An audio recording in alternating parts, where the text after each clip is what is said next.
Welcome to your daily dose of dividend. Luis made a request in the comments for a Bank of America update, so let's take a look. Bank of America has a market cap of $258 billion, and together with JPM, Bank of America, Wells Fargo, and Citigroup, those are the four largest banks in America. The current stock price is 32.6, and the industry is, of course, banks. And here we can see that Bank of America has outperformed the S&P 500 by quite a lot during the last 10 years with its dividend reinvested. Let's take a look at some fundamental data. First off, sales growth is actual negative, and these numbers are during a 5-year average period. So minus 1.4% here, that's an X. The earnings growth though is 19.1, so that's a big check mark. And the analyst estimates some weaker earnings ahead, only 6.5%. Here we want over 8%, so that's an X. The return on equity is only 9%, so they are not in line with other banks. That's an X. The debt compared to its free cash flow is negative, but this metric is not that useful for banks and their balance sheets, so I wouldn't put too much weight on this X. They are buying back shares aggressively though, so that's a big green check mark, that's a yes. Let us also take some look at some dividend data. First off, the yield is 2.58%. It's quite nice, so a check mark. The payout ratio is only 23%, so they have room to grow that dividend.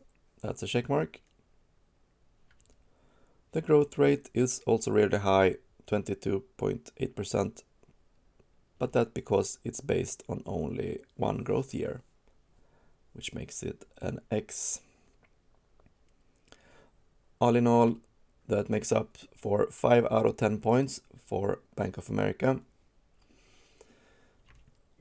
And here we can see from gurufocus.com the valuation graph. It looks a bit undervalued in their eyes, and this is for historical price to earnings, price to book, price to sales, and also some future estimates. Please leave your thoughts on Bank of America in the comments. I would like to hear what you think about it compared to the other banks. But we will also take a brief look in fast graphs on the current valuation.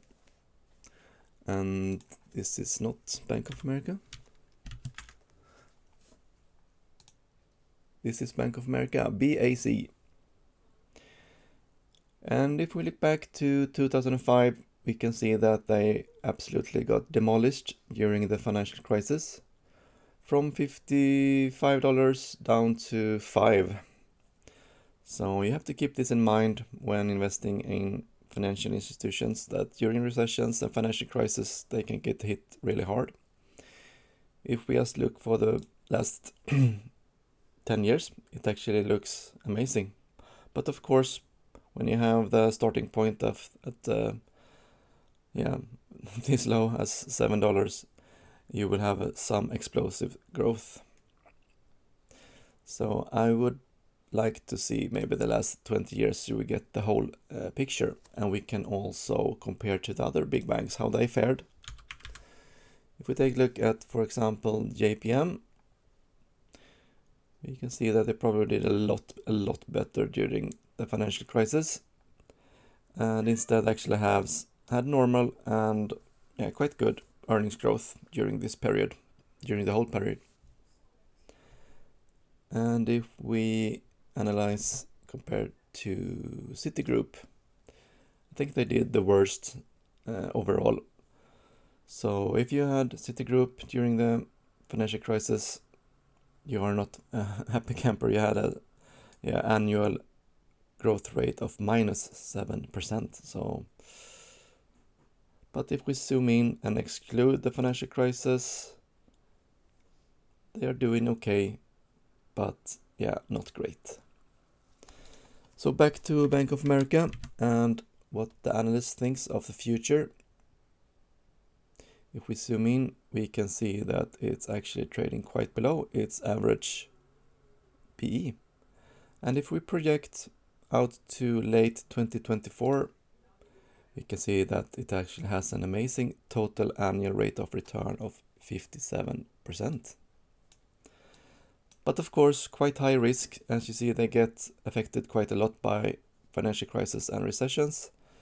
But yeah, might be worth a shot for some, at least a small bit in your portfolio.